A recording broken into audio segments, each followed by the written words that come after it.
what would you be willing to do if Vladimir Putin did not stick to the terms of any deal on Ukraine? If he not what? He did not stick to the terms of any deal on Ukraine, because he has a history of not sticking to his word when it comes to international agreements. I think he'll keep his word. I think I've spoken to him. I've known him for a long time now. You know, I've known him. We had to go through the Russian hoax together. That was not a good thing. It's not fair. That was a rigged deal and had nothing to do with Russia. We had to go through the Russia hoax together. Aw. Hi again, everybody. It's 5 o'clock in New York. First, he took the side and the word of Vladimir Putin over his own intelligence agencies in public at a summit in Helsinki during his first term. And now, within the curved walls of the Oval Office, Donald Trump did it again, taking the side of Russia's dictator over the findings of multiple investigations and intelligence findings, saying that Russia's interference in the 2016 election was a, quote, hoax. A stunning, but at this point not at all surprising remark that only deepens Trump's break with American institutions, American democracy, and American expertise. Another notch in the administration's shift toward autocratic tendencies. Peter Baker of the New York Times reports that what he's seeing now, quote, brings back memories of Putin's Moscow in the early days. Baker spent 4 years in Moscow when Putin first got into office, and now 20 years later draws parallels to what is unfolding here in the U.S. About Trump's second term, he writes this, quote, the news media is being pressured. Lawmakers have been tamed. Career officials deemed disloyal are being fired. Prosecutors, named by a president who promised retribution, are targeting perceived adversaries and dropping cases against allies or others who do his bidding. Billionaire tycoons who once considered themselves masters of the universe are prostrating themselves before him. America is no Russia. The history there is so fraught and complicated. Certainly, many Russian journalists would still rather live in Washington these days than Moscow, confident that America's tradition of free press and democratic ideals remains far stronger than what exists back home. But in decades of reporting in Washington under Republicans and Democrats, it has never felt quite like this. It's where we start the hour with some of our favorite experts and friends. Professor of History at New York University, Ruth Ben-Ghiat's here. Also joining us, voting rights attorney Mark Elias, the founder of Democracy Docket. Mark, the attacks against you are really the canary in the coal mine, if you will. They've been incessant since you defeated Donald Trump in court. I think 60 out of 61 times after his defeat in 2020. And just about everything that Peter notes there is something you've tangled with. Yeah, that's exactly right, including going back to my time as the general counsel to Hillary Clinton's campaign. Remember, you know, the fact is that the Democratic National Committee was hacked by Russian intelligence services. And Donald Trump, rather than denounce that, he mocked it and suggested that he wanted Russia to release emails that might be in their possession. You know, it's interesting to hear Donald Trump say that that he has been through the Russia hoax with Vladimir Putin and it has nothing to do with Russia. I'm not quite sure I even know what to make of that. But at every stage, Donald Trump has chosen the path of believing Vladimir Putin and siding with Vladimir Putin and not and undermining and denigrating the United States intelligence agencies, United States law enforcement, and of course our allies abroad. And you know, the thing that keeps coming to mind for me as I read Peter Baker's story and others is Hannah Arendt's description of the Eichmann trial in Jerusalem and her famous phrase, the banality of evil. And what she was saying there was, in large measure, that the people who were around Adolf Hitler, these were not great men. These were very ordinary people. These were people who were not extraordinary. They fancied themselves, you know, extraordinarily smart and extraordinarily bright. They were not. They were just mediocre yes men. And it is that banality of evil that I feel like we are seeing. Where is Marco Rubio? You know, Marco Rubio claimed to be a Cold Warrior. Where is he today? He is just one of those mediocre men saying yes to Donald Trump. Where are the Republicans in the House and Senate who have claimed to be Cold Warriors to stand up for American freedom and values abroad? They are the banality of evil. They are the ordinary, mediocre people who, when their country needs them to do the right thing, instead fancy them part of some big movement when in fact they are just pathetic losers. Well, I mean, to follow up with you, Mark Elias, I think it's more than being mediocre men. It's being dishonest men. Tucker Carlson called Donald Trump a, quote, demonic force. J.D. Vance called Donald Trump, quote, America's Hitler. Mitch McConnell called Donald Trump, quote, a despicable human being. I've been on this program for close to a decade. I've never described him in terms that harsh. These are people who hate him, but are part of the lie to the MAGA base and the country. And now, as they refuse to stand between Donald Trump and Vladimir Putin and what seems like his desire to capitulate over the war in Ukraine, refuse to stand up for American ally, Ukraine. Yeah, they will be known in history as traitors to the country. I mean, these are people who, were given every advantage in this country's history. They were given the best opportunities in education. They were elected to high office. And rather than use those opportunities, rather than use their positions to advance the interests of their constituents, rather than use their power to help people who are less fortunate, rather than use their influence to keep, freedom front and center in our foreign policy abroad. Instead, they were willing to sell all of that for the moment of fame and glory that they got standing next to Donald Trump's side. And history will remember them for the villains that they are. And, I can't say that is going to come soon enough, but I can promise you this, every single day, there are people who are fighting to make sure that they don't succeed. And we may win, we may lose, but we will continue that fight. Ruth, what is the role of Republicans who privately have the harshest assessments of Donald Trump? I think I've had a large swath of Democratic officials and many dozens and dozens of former Republicans, everyone from Chris Christie to Mark Esper and I've never heard Donald Trump described the way Tucker Carlson, J.D. Vance, and Mitch McConnell describe him: demonic, America's Hitler, despicable, all quotes. What is it that makes his most harsh critics become his enablers and accomplices? Well, I'm glad Mark mentioned Hannah Arendt, because what we're looking at here is a moral collapse. And I'm just going to mention, it's been a long road of him, domesticating the party. He's coming into this new administration with a completely a party that's become his personal tool. There's been various stories, Gabriel Sherman and others, about GOP powerful senators, powerful people who are afraid of Trump. And here I must mention, because I want to mention it every day, that Donald Trump tried to overthrow the government.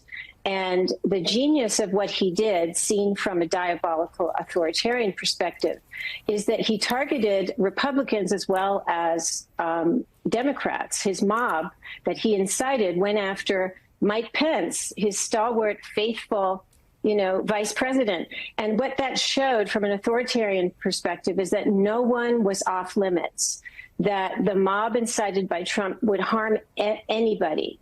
And so people, Republicans were calling their family members, they thought they were going to die that day. And then they have had to kind of forget that trauma and publicly debase themselves by popping up and saying, yes, we're here for you, leader. And that causes a kind of, I think, betrayal of yourself, because authoritarianism doesn't only require you to betray others. It requires you to lose your own conscience. That's what Mark was also saying by mentioning Arendt. And this is very sad. It's very sad for the country. But that's when that collapse happens, people can lend themselves to all of a sudden siding with Vladimir Putin, who's a murderous kleptocrat, and leading the country down that path. Perk up for this one, because while there is a lot going on, and we've talked about trying to focus on what matters, give you the facts, there is a new threat to the Trump agenda and the strain.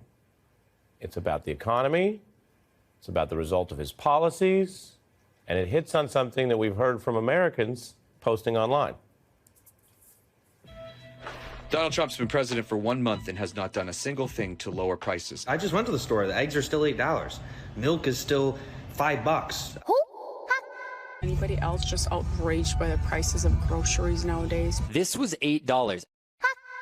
Trump fails again. Prices are up. Inflation is up. Trump is a failure.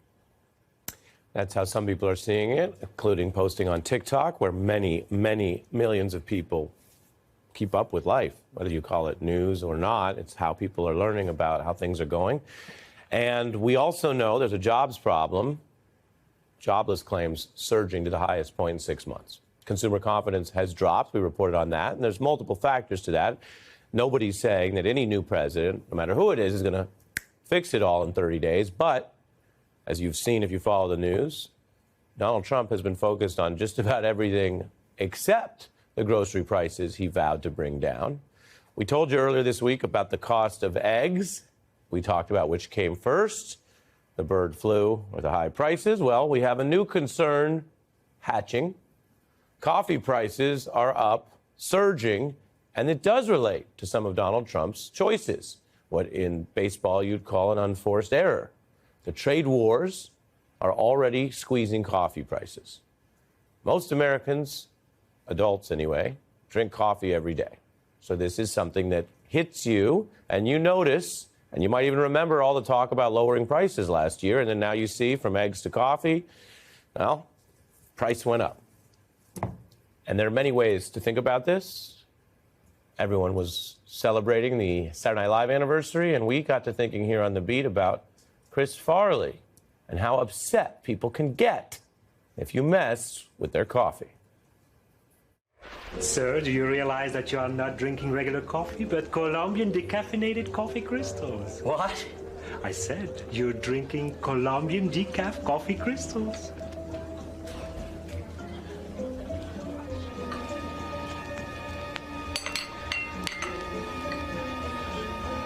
What? You son of a... You no good...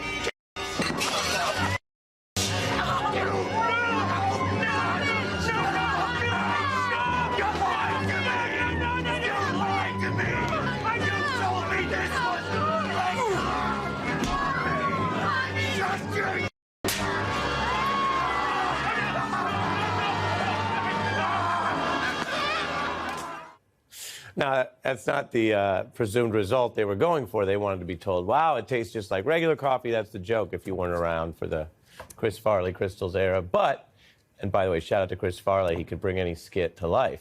But the actual reality part of this is you mess with the coffee, you mess with the eggs, you mess with the grocery prices, people notice. And this is specifically one of the things Trump vowed to fix. And I went on groceries. It's a very simple word, groceries. Like almost, who uses the word? I started using the word, the groceries. A vote for Trump means your groceries will be cheaper. It'll also bring your grocery bill way down. I have more complaints on groceries. Paul Krugman, the Nobel Prize-winning economist, writes a newsletter, longtime author, longtime New York Times writer as well. Welcome back.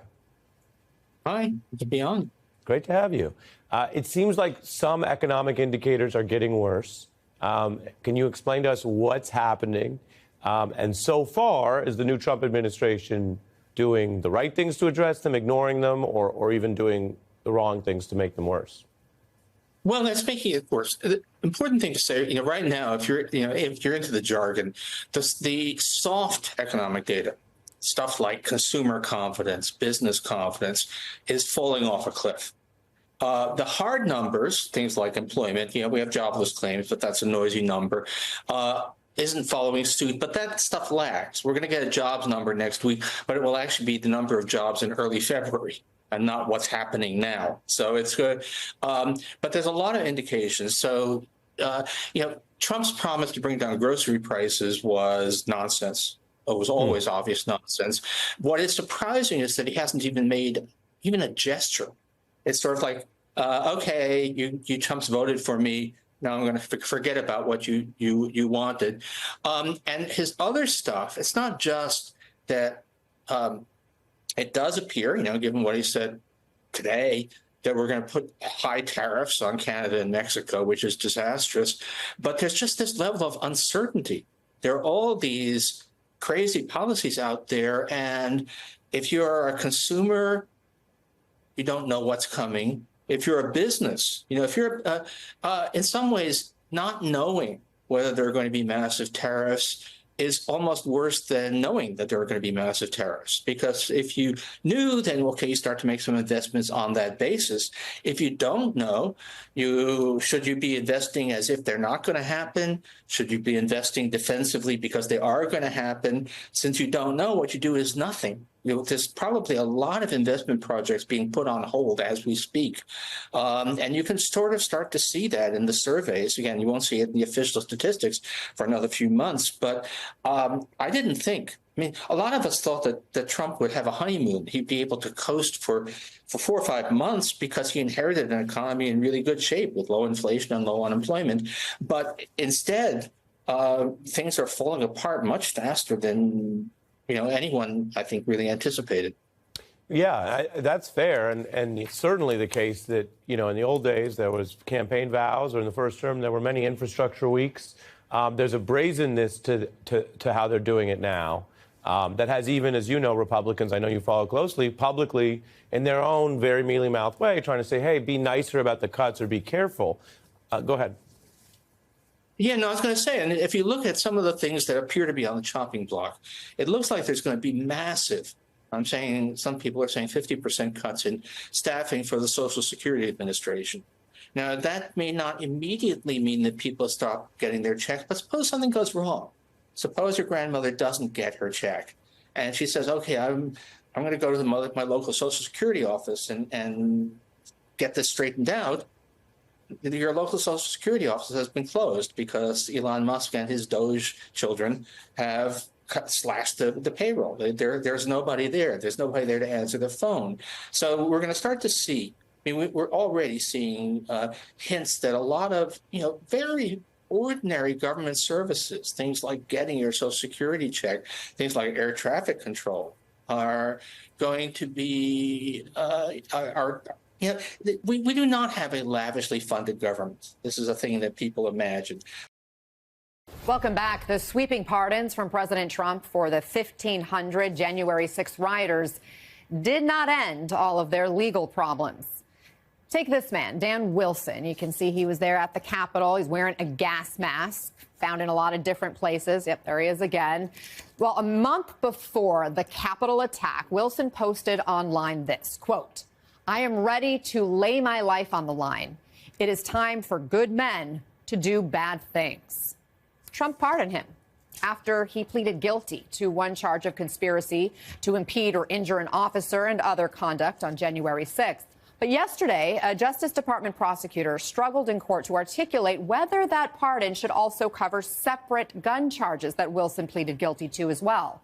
During the hearing, the judge said pardons had to have a, quote, fixed meaning and a clear definition.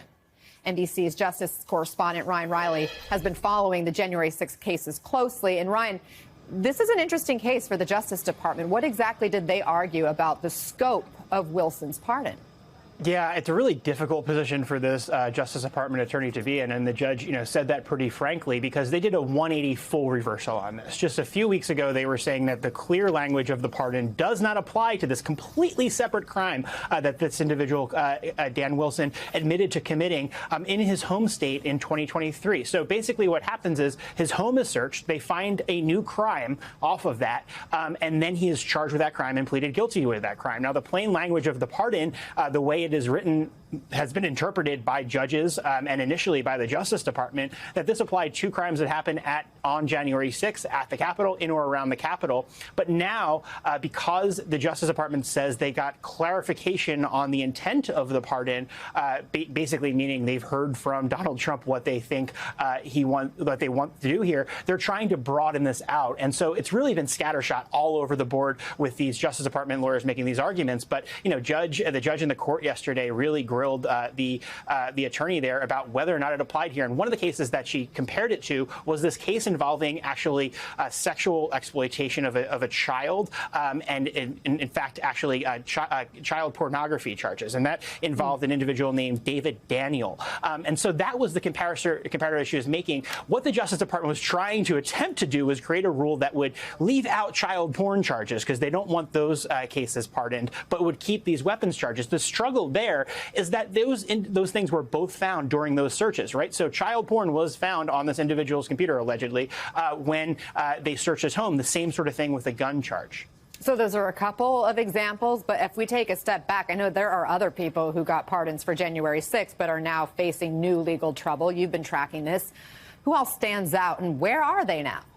Yeah, I mean, you've had a lot of crimes that were committed by January 6 defendants before and after. Some people had really horrifying criminal records before the attack, and then a number of people have been arrested for crimes after the attack. So, as one example, Matt Huddle was actually killed in a traffic. He pleaded guilty to that charge of entering and remaining on the restricted building or grounds in connection with the Capitol, and then he was shot and killed during a traffic stop by an Indiana sheriff's deputy. And then you had Theodore Mindendorf. That's an individual who pleaded guilty to destruction of government property, and then he was accused of an act of sexual penetration by Illinois prosecutors, and the state records indicate that his victim was 7 years old. And then Andrew Taki, he's someone I followed pretty closely.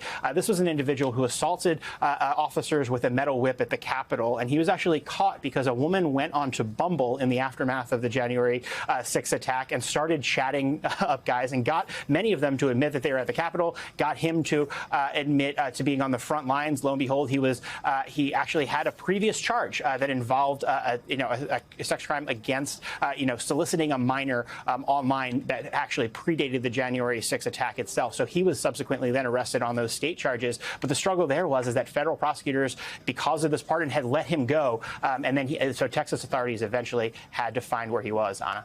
Really interesting. Ryan Riley, thank you for your reporting. As the Trump administration is ending Chevron's license to operate in Venezuela, which allows the Maduro regime to export oil to the U.S. Oil experts are a financial lifeline for the Maduro regime. Chevron producing about 220,000 barrels of oil in Venezuela every day. Joining us now, Ryan Berg, director of the Americas program at the Center for Strategic and International Studies. Ryan, thank you very much for being with us today. You study Venezuela. How significant is President Trump's decision? Well, thanks for having me on, Jose. This decision cannot be underestimated. It's very significant.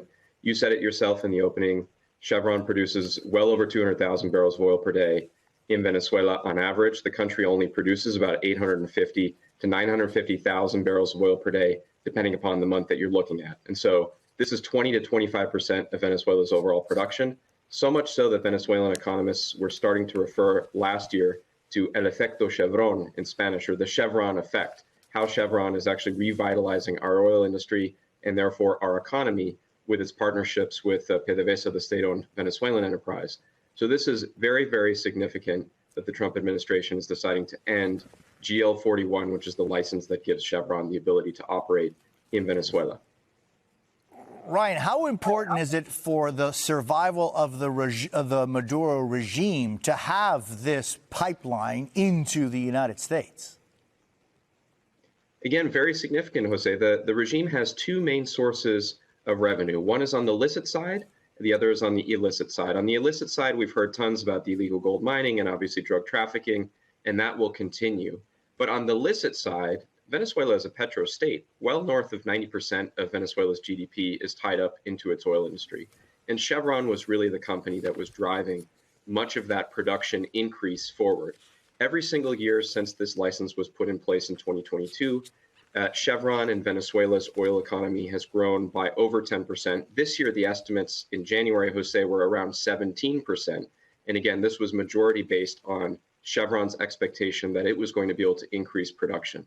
So cannot underestimate the significance of this to the Maduro regime's financial lifeline and its ability to stay in power through that financial lifeline. And support other regimes in the area, including, of course, its primary client, Cuba, the regime there that has been in power for 64 years plus. Ryan, Can you explain to us how is it that a country, Venezuela, that has the largest oil reserves in the world still has an economy that is in shambles, and you have millions of people that have left that country over the last 20 years, leaving what is a very dire situation? Can you explain to us that dichotomy? Well, it's a long story, Jose, but it basically boils down to bad economic policies, expropriations, poor private property rights, and classic case of populism, where the state took over certain industries and used a lot of those state-owned industries as slush funds to fund personal projects and other types of social programs, to the point where Venezuela's production, which was at well over 3 million barrels of oil per day when Hugo Chavez took power in 1998, was already down in the 1 million oil production per day range when Maduro took over, and is now well south of that. So when you have so much of your economy tied up into the oil industry, and the oil industry is not doing well, overall, you're simply not going to have enough money to sustain some of these programs that were being expanded. And as I mentioned previously, what was produced in its place was basically illicit sources of revenue. The regime going into things like drug trafficking and gold mining and a whole host of other unsavory things. Ryan Berg, I thank you very much for being with us this morning. Appreciate your time. Joining us now, NBC News White House correspondent Yamiche Alcindor, editor-in-chief at Foreign Policy Ravi Agrawal, editorial board chair and editor-at-large for the Financial Times Gillian Tett, and diplomatic correspondent for the New York Times Michael Crowley. Yamiche, I will begin with you. Talk to me about what we saw so far between Keir Starmer and President Trump. They were in the Oval Office meeting, and reporters got to ask quite a few questions. Well, it's really interesting because the setting of this meeting was that Keir Starmer was not as close of an ally personally to President Trump as, say, French President Emmanuel Macron, who visited earlier this week. Keir Starmer had said that he does not agree with President Trump, who called President Zelensky, of course, the president of Ukraine, a dictator. That being said, in this Oval Office, they were sort of presenting a united front. And Keir Starmer in particular said he was giving credit to President Trump for moving along these peace talks. So there was this real sense that they were together trying to get a sense of sort of how to end this war in Ukraine and how to stop Russia from invading more parts of Ukraine. That being said, you saw in Keir Starmer someone who was also trying to make the case that Europe should be at the table, and also trying to make the case that they have been trying to make their own guarantees, upping not only their national defense spending, but also their economic ties to the United States. So definitely an interesting real move there by Keir Starmer to sort of leave the frosty relationship to the side and to try to really, I think, in some ways cozy up to President Trump. Of course, the U.S. and the U.K. have been longtime allies for a long time. So it really, in some ways, was striking. Yeah, Michael, we definitely saw that in the Oval Office meeting. The hand delivering of that and the big ceremony that he tried to put around the delivering of the letter from the king and the invitation. This is the message has gotten to European allies that they believe the best way to get Donald Trump on their side is just to shower him with flattery to make him feel important. Absolutely, Katie. This is the name of the game. And, you know, I think a lot of these leaders, there's no doubt they have real distaste for Donald Trump or worse. But I think they learned over his first term, sometimes the hard way, that, you know, trying to challenge him, trying to one-up him, insult him, prove him wrong just doesn't work. And so people are just resigned to basically kissing the ring. And, you know, it's the old saying, flattery will get you everywhere. And I think people understand that, or I think that the game that a lot of people are playing is that you play to Trump's vanity and you hope that the image and the kind of theatrics get you what you want substantively. So say and do what you have to in front of the cameras. Say how great he is, kind of play along with his photo op moments, and try to get what you can behind the scenes based on whatever goodwill you can earn doing that.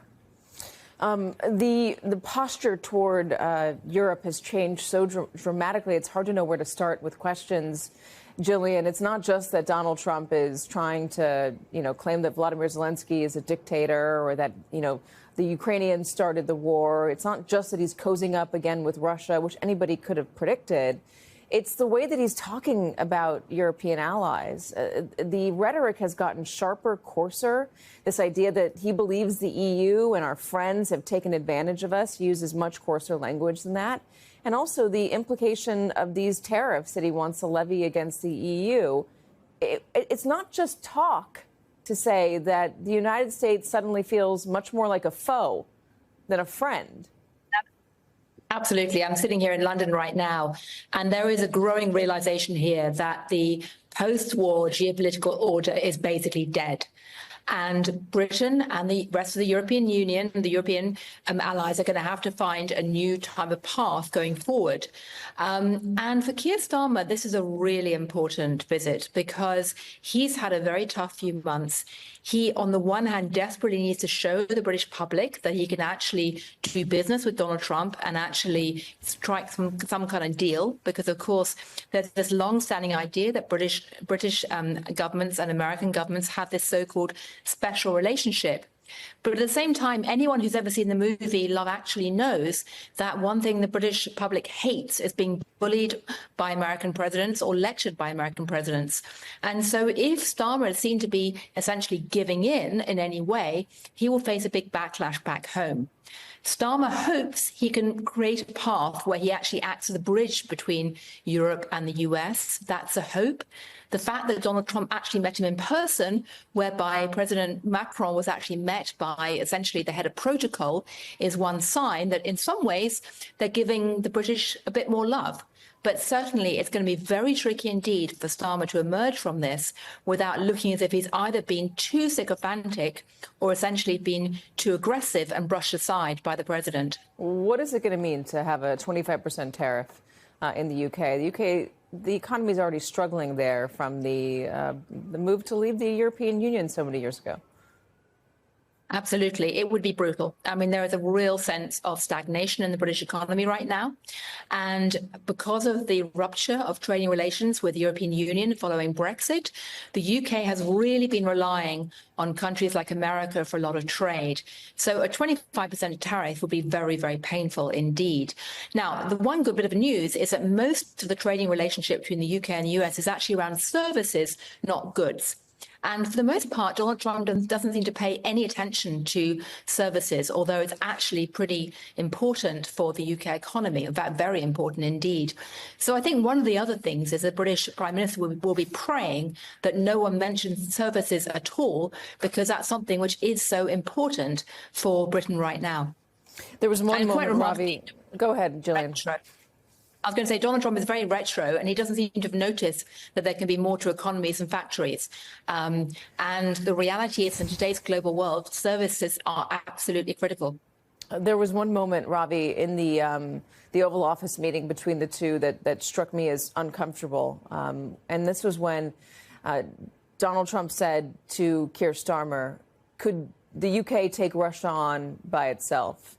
And the Prime Minister just made a face. Of course it can't. It doesn't have an army to do so. No one in Europe has a standalone army to take on Russia. Part of the agreement that the Europeans have had to push back on Russia is to be part of NATO, to have all of the armies together stand up to Russia, and the biggest one, obviously, being the United States.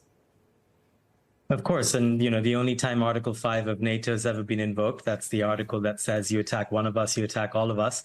That was after 9/11, of course, when European countries and Canada came to America's help when it needed it most. Now, I would just caution, I agree with everything our panelists have said here, but there is a danger to reading too much into the bluster of the TV. I mean, a lot of what we heard in the last couple of hours was theatricality, made for TV moments. And so when Trump says something like, can you take them on your own? I think he's really playing to the cameras, just as, for example, when he was asked if he saw Zelensky as a dictator, he looked at the cameras and said, did I say that?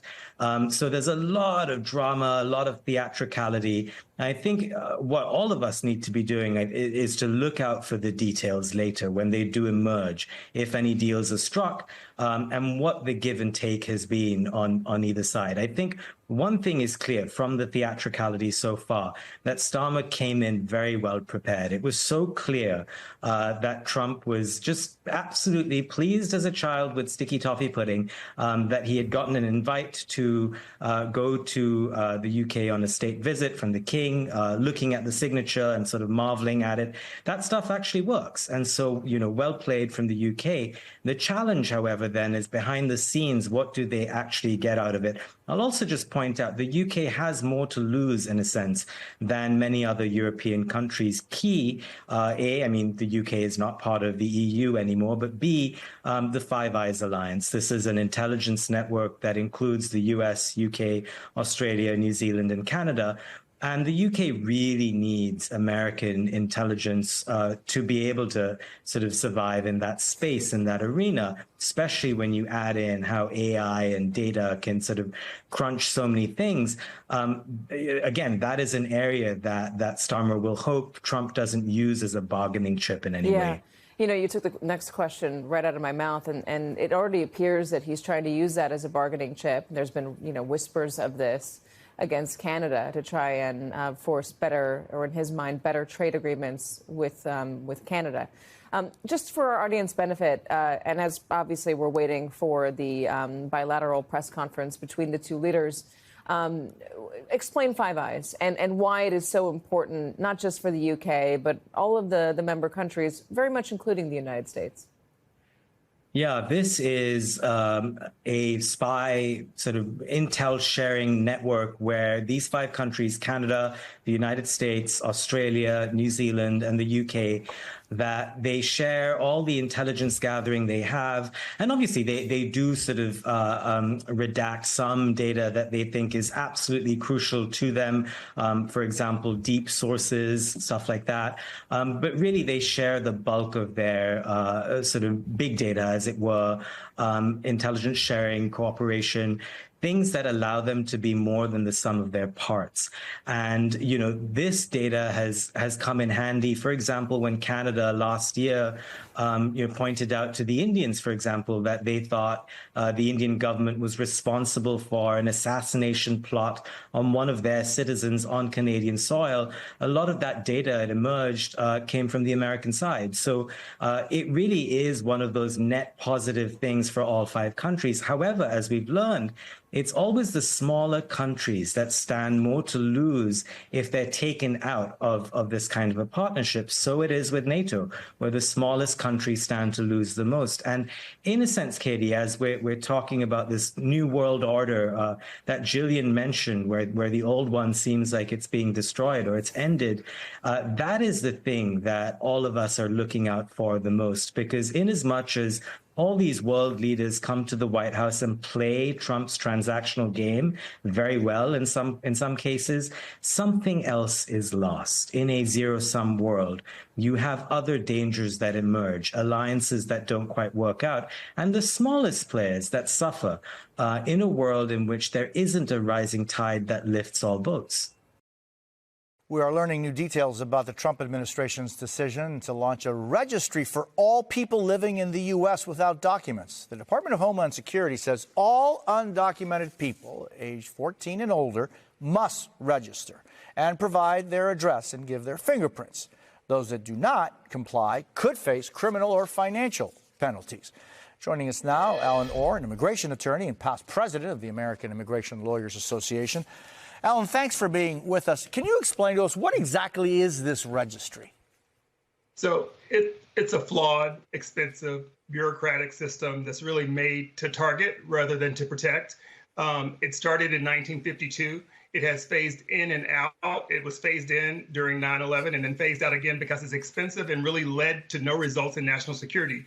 So as we've even seen from the National Registry, they don't know how they're going to roll it out. There's no announcement exactly how people are going to register and how they're going to be able to capture so many fingerprints and at what cost that is to the American public. So this is just another smokescreen to say, be fearful that we're coming for you and be fearful of what's required for you to provide. And so, Alan, when they say this is what is required of you.